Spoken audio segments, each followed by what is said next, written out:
Bedam, aku dengar kau pro main fix ni. Boleh ajar aku cuci freestyle tak? Boleh je. Set kat mana? Kat sini. Sini boleh.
Tadi aku dah jumpa Adam.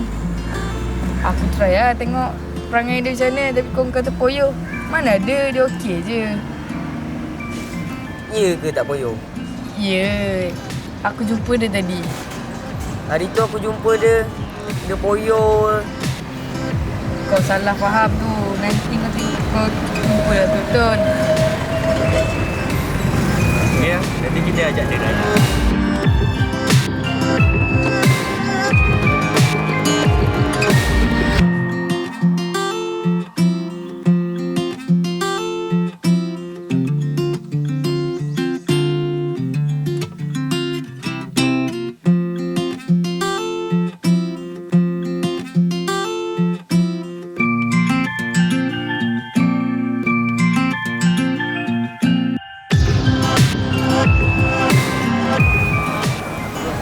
Aku Adam.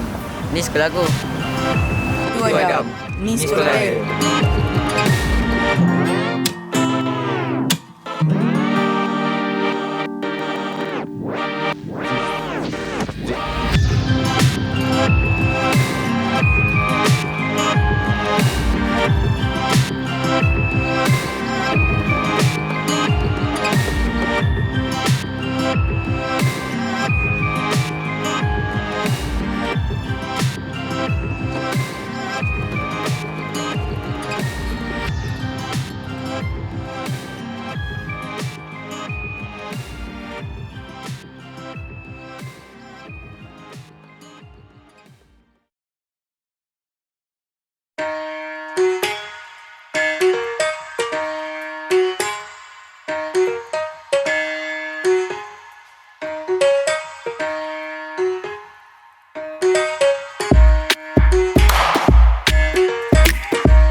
Aku Adam.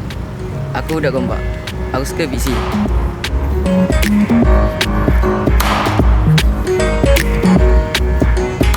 Itu Adam. Dia memang suka main FIXIE. Tapi dia poyo. Poyo.